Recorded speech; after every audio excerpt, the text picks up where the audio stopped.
What's the worst display of incompetence you've ever witnessed? Story 1.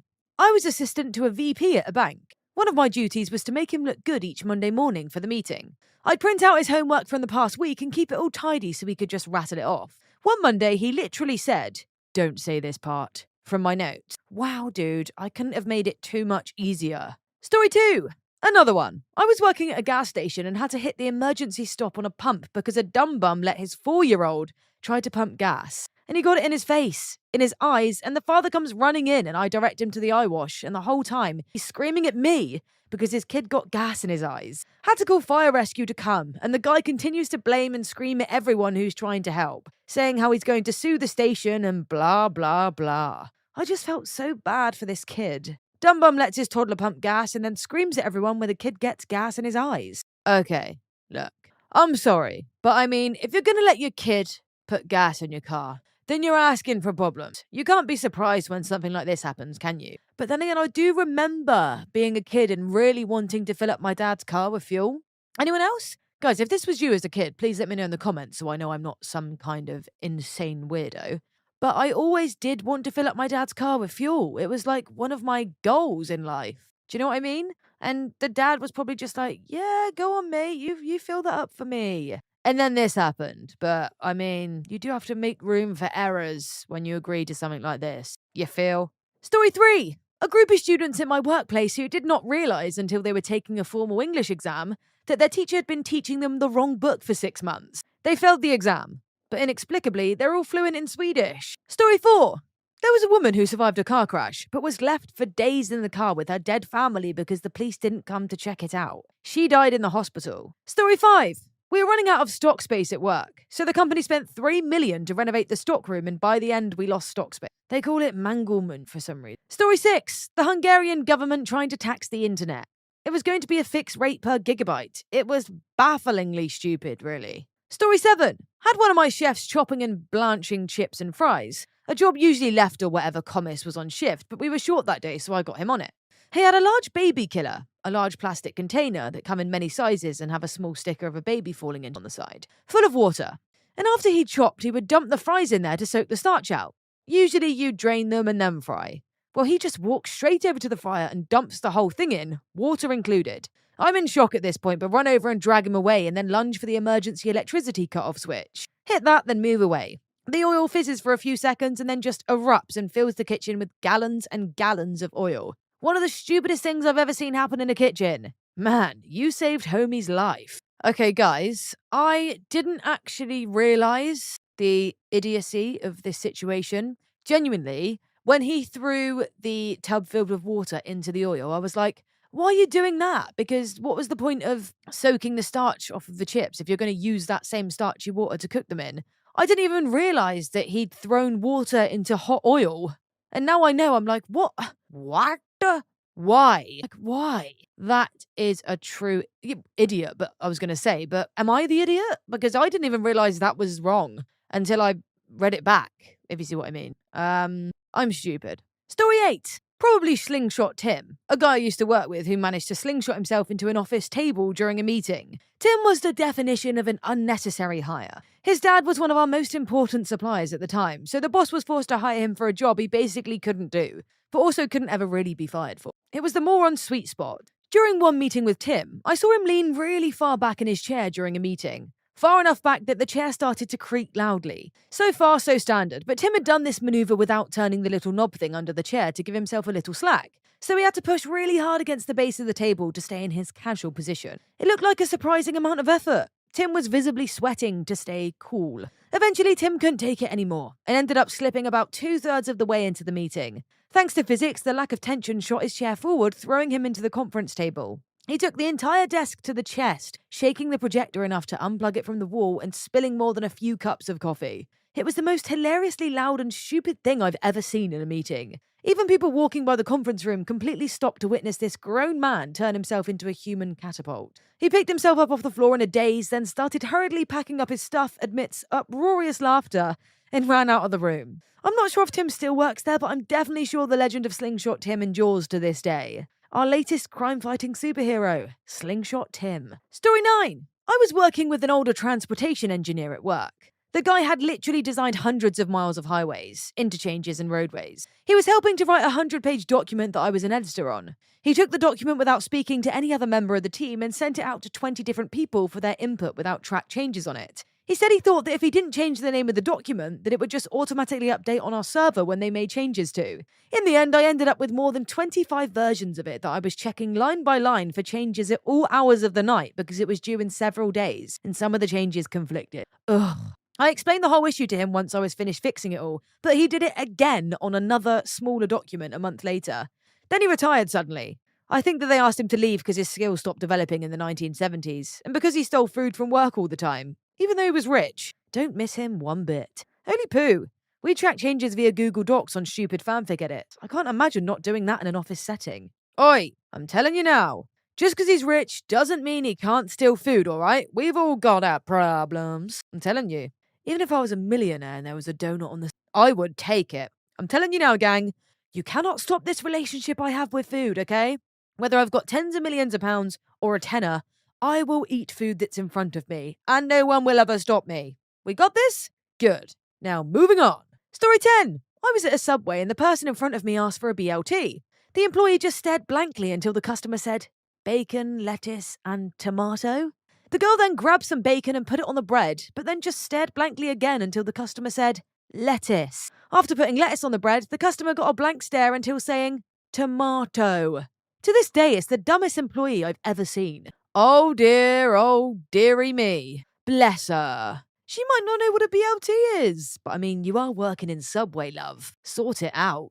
Guys, on the topic of Subway, it's actually one of my favourite takeaways. And that might sound like really average and overrated, but it all depends what Subway you get, I think. I want to know what Subways you guys get so I can compare mine, because I feel like I'm onto a winner with mine, but my partner thinks it's really boring and plain.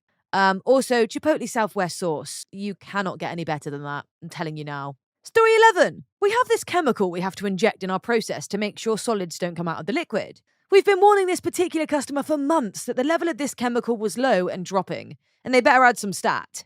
Instead, they decide to use the Kramer approach and push it to the last drop. Now they have solids in all their tanks and pumps, causing them to have to shut down and clean out every piece of equipment manually, and losing production for about a week. That's a couple of $1 million down the drain. Good jobs, guys. Story 12. We have a coolant circuit that uses distilled water. Occasionally the tank's a little low and needs to be topped off. We tell a guy to refill it, okay? And later we come back and we see empty oil jugs next to the tank. No, he didn't. There's no way. Sure enough, there's now a poo ton of oil in our water system. Fan-fricking-tastic were my exact words, I think. Story 13. Oh, there's a lot, but one of them sticks out. For my job, I work with a lot of files and storing them. This one lady didn't get quite how that was done. So, she put a bunch of files in a box and then wrote down the identifying number for each of those files on a piece of paper. So then I get to the office and I'm handed a stack of 20 boxes and a stack of 20 sheets of paper, with no way of telling which box corresponded to which piece of paper. We store thousands of boxes and files. No amount of explaining could get this woman to understand that we didn't go dig through every one of those boxes every time someone needs a file back. Oh, but guys, I know that it's annoying, but it makes me feel really sorry for them. Because you know how hard it is starting a new job? Like, the only thing you want to do is be good at the job, be the not be the best there, but, be good at your job, fit in, get on with everyone, and enjoy it, I suppose. And when you get there and you don't understand it and you start to do things wrong, it's actually really terrifying. Like, starting a new job and not really understanding it is one of the most daunting things. And this kind of sounds like she started the new job and just had no idea what she was doing. And that makes me feel really bad for her. Aww.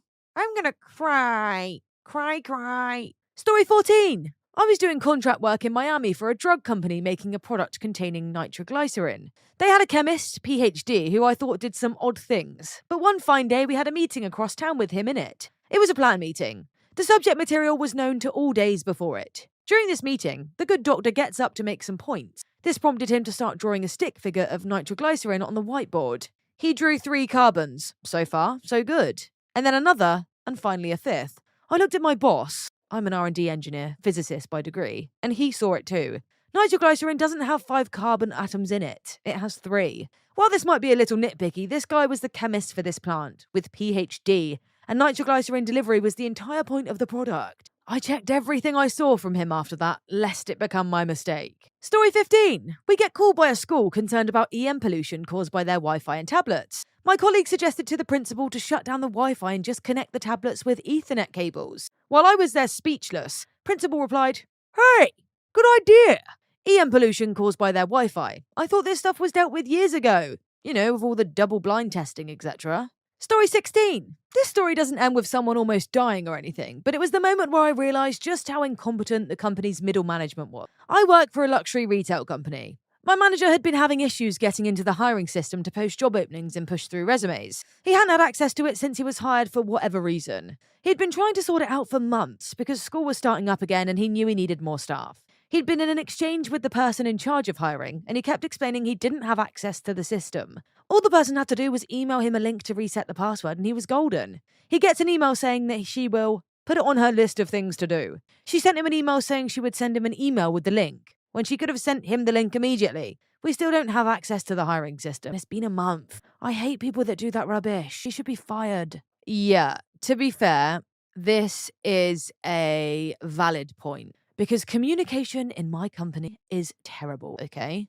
This is my part-time job, guys, that I have. The communication within the company, this is a big company as well, by the way, guys. But it's like, you ask someone to call this person back, or you ask someone to email this person. They give it the thumbs up, yeah, I'll do that. And then the person calls back saying they haven't heard anything. It's like, but guys, you've told me you've done this? And this is where unhappy customers stem from, and failed businesses. Do you know what I mean? It's like, just do it if you say you're going to do it.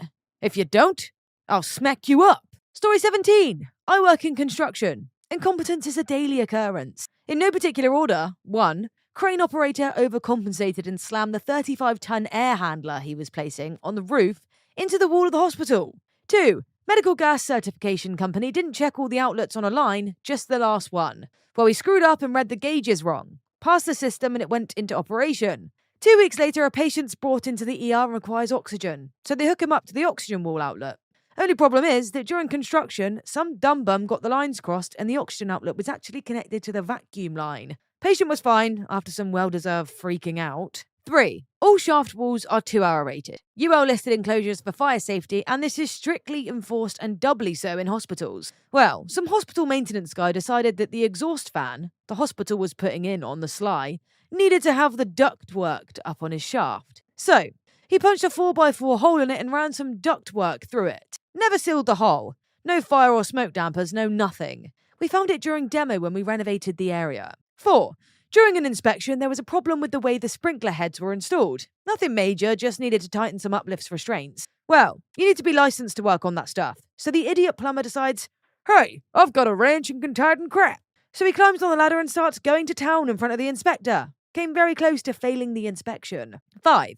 Everyone's complaining that there's no hot water to half the hospital and starts blaming my design. Okay, let me look. Well, idiot plumber put all of the check valves in backwards, so no hot water was allowed out of the system. 6. Found a fire smoke damper propped open with a 2x4. 7. Previous contractor did not reconnect the storm pipes under the slab before repouring the concrete. Every time it rained, water would bubble up through the floor tiles and flood the EKG lab.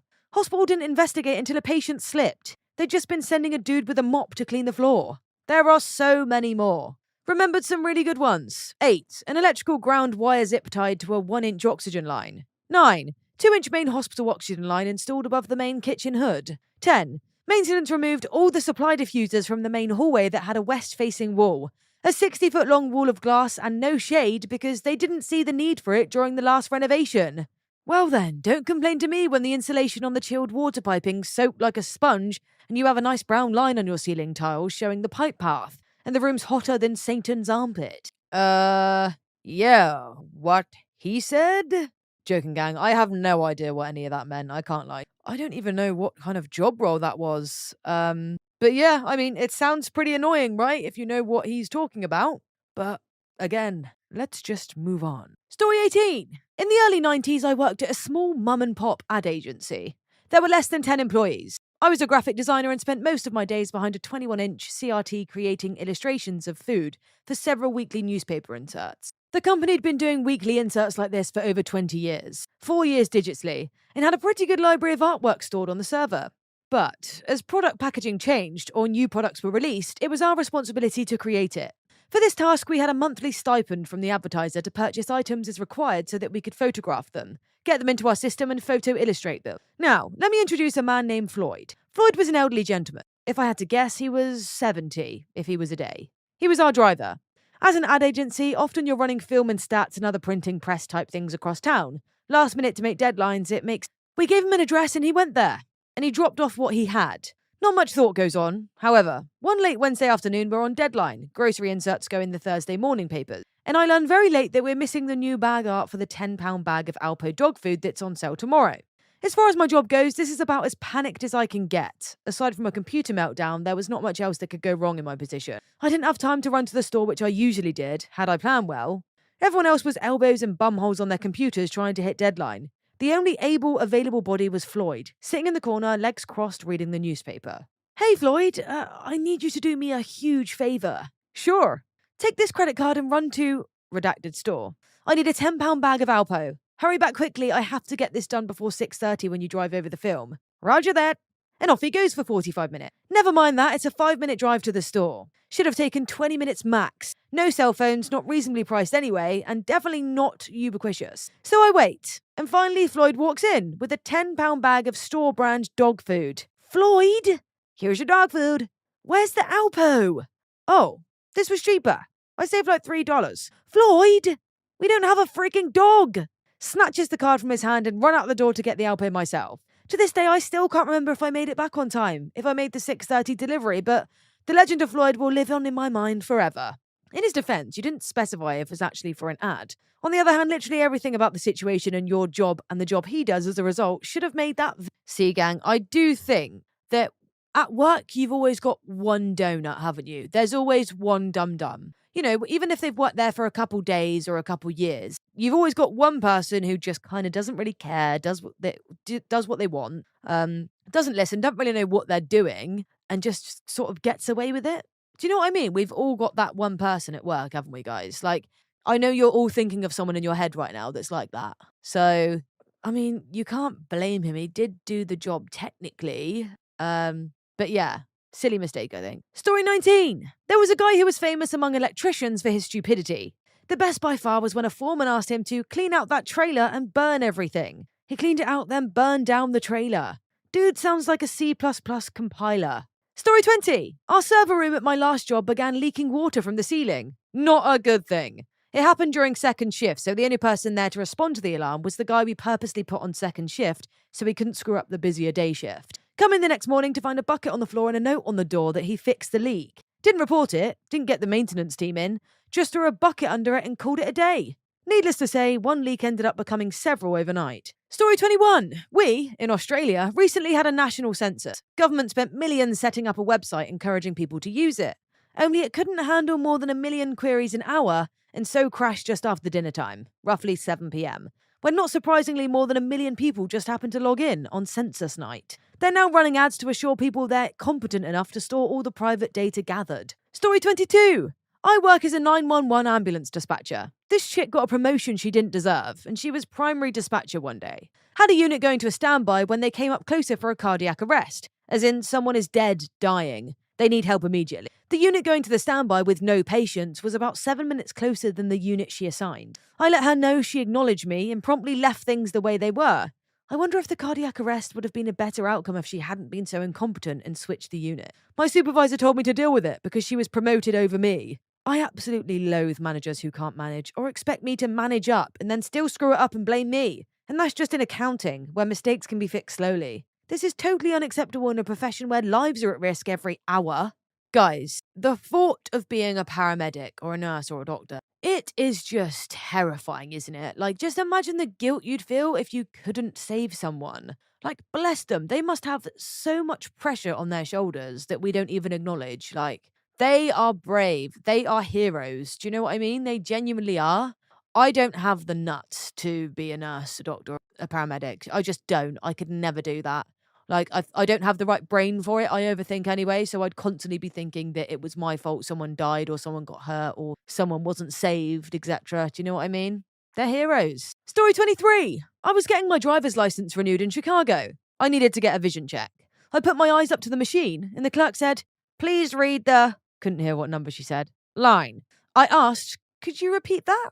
Her response, stamped my paperwork and said, "Go pay the clerk." Story 24. Went to a bagel place on a mildly busy Sunday morning. Ordered a bagel. Cashier looked at me wide-eyed, said nothing, went to her manager. Manager comes over and tells me it'll be a good 40-minute wait. I was in Vegas a few years ago with some friends, and after a night of drinking and debauchery, we stumbled down the strip looking for food. The McDonald's was open, so we go there, only to be told they were out of hamburger buns. Not sure how that happens, but funny nevertheless. Story 25. I worked at A&W when I was in high school. One day, my manager decided to go clean the bathroom. He comes back about 5 minutes later complaining of a headache and that the fumes must be getting to him. I asked him what cleaner he used, and he said, "Oh, I mixed some of the blue with some of the orange." He mixed cleaner that had ammonia in it with bleach. The fumes were getting really bad in the store, so I told him to dump it and that we needed to get the doors open. I had one of my co-workers run home to get some fans and we got the store aired out. I was 17 at the time and my manager was 25. What a freaking dumb bum. Boss mixed ammonia and bleach to clean a bathroom. Dang near killed himself. Okay. Another idiot comment from me, Ashley, as per usual. What's wrong with mixing ammonia and bleach? Because I don't know, so I should probably find out so I don't do this in my lifetime, because I most probably will. So, cheese, if you're listening, hun, please help me. What kind of chemical reaction does mixing ammonia and bleach cause? Someone please tell me before I go and do this in my own kitchen/bathroom to find out. Story 26. My co-worker, Joe, not real name, came in on Monday morning and told me that he lost his eyesight for about half an hour over the weekend because he was looking at the moon through a telescope without filters. Joe came in another day with a cast on his leg and told me about how he fell in a hole that had rubber in it on site at a project because there was a newspaper covering the hole when he stomped on the newspaper. He let a co-worker cut a pipe with a saw while holding the pipe in one hand, and he cut off a finger. Who's Joe? What does he do at our company? Oh yeah, Joe's our OSHA. Competent person on the field. I know he's done something dangerous and stupid lately, and as soon as I find out what it is, I'll post an edit about it. I mean, Joe could just be very accident prone. That's another possibility, right? Story 27. I work at a golf course. Manager asked the old incompetent guy whose wife begged manager to give him a job so he'd get out the house to clean the yardage markers, middle of the fairway at 250, 200, 150, 100. He was doing stuff before that, so around 11:30, when the course is packed, he drives out and sits down in the middle of the fairway so he can use a wet wipe to wipe off these markers. A couple of us were all finishing up on the same hole, so we were talking. What the frick is he doing? We finally drove over, waved the players off. Oh, I didn't realise there were people playing. 11:30 at a golf course. When exactly did you think people played golf? Then he does the same thing. Goes out to trim tree branches on trees more or less in the middle of the fairway. This is a 65-year-old man. I'm 25. I had to drive out there and tell him, "Joe, you cannot be standing here trimming while people are aiming straight at you." Maybe that's the way he wanted to die. Bald. Story 28. Watched someone try to swipe a library card to try and get into a university building instead of his uni card for about 5 minutes. He looked quizzically at the card and everything. And yes, the two cards are completely different. The shock was so strong it took me a while before I corrected him. Story 29. I used to work part-time at McDonald's to pay student loans, and the worst thing I've ever saw was this dude casually pouring melted butter into the oil tank. And when he was done, he just looked at it and went, "Oh."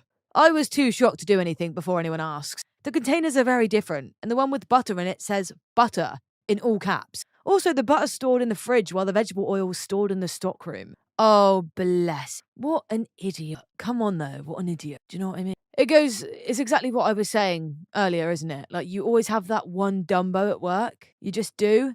And this guy must be him. Like, he just must be the work, but like Dumbo. But do you know what I mean? We just kind of let him get on with it. Do you know what I mean? Because we're used to it. We're just like, oh, there he goes again. We're just like, you carry on. You do you. Story 30. I worked at an assisted living facility. There were outlets that had red covers. They were red because it signifies that the outlet was hooked up to the generator. This was for the many patients who were hooked up to machines that they needed to continue living. So if the power went out, they would not die. Place gets repainted so all the outlet covers are removed. See where this is headed? No one pays any attention to the colour coding and the red covers to get pull over just willy-nilly. Wasn't until many months later when a huge storm took the power out for days that anyone realised this grave mistake. Fortunately, no lives were lost. Story 31. I was at a restaurant. The young waiter was clearing dishes. He dropped all the dishes right by the table, like he didn't even make it a few feet. Starts stacking them up again and is super embarrassed. And then he drops them again. His superior comes over and sends him back into the kitchen and clears all the dishes. This hurts my heart. Poor freaking kid. Story 32. The collective group of people that form Aetna. I've been dealing with claims from my mother's visit to the ER last year, and I never understand how they haven't gone out of business with that level of incompetence. The ER doctor sent us a bill for $1,335. We're supposed to be responsible for $178. Alright then, paid that amount. 2 months later, ER doctor sent us a bill for the remaining balance.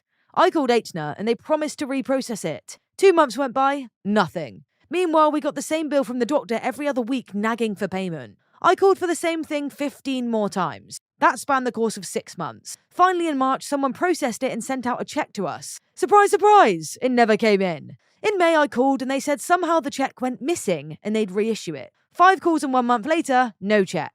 In June, got someone who finally processed it and 2 days later, a check came. Guess what? It's $266 less than what we still owe the doctor. I've made about 5 calls since June and still no payment in sight. One rep after another promised me they'd send it in to be reprocessed and nothing ever happened. I've been disputing this claim for 13 months and still no end in sight. Do the people at Aetna's claim department sit around reading BuzzFeed all day? Oh, bonuses. There was also a claim from my father that was processed as out of network while the provider was in network. That took 5 calls and 3 months to be resolved. Also, right now I see about 20 claims for her physical therapy sessions that are covered 100% since her deductible was maxed out. But they processed it as out of network and claim we owe the therapist $3,000. At this point, Aetna's even higher than ISIS on my top most hated organisation. If they have a Facebook or Twitter page, I advise you bombard it with this rubbish. Bad publicity usually gets a company off its bum. Yeah, I can't lie. You are right there. Honestly, if you ever have any issues with like customer service or faulty products, damaged products, well, just an order going wrong or anything, tweet them. Honestly, Twitter is like a gold mine for stuff like this. They get back instantly as well. Like, I think once I bought some fruit from Asda or something and there was like a genuine live bug in there doing its business. And I just tweeted them with a photo of it. Back they came and I got a voucher. I was like, ooh it, ooh it, ooh it, ooh it. So yeah, guys, honestly, best thing you can do, get on the socials and get at these companies. Thanks for watching. Like and subscribe for more videos coming daily.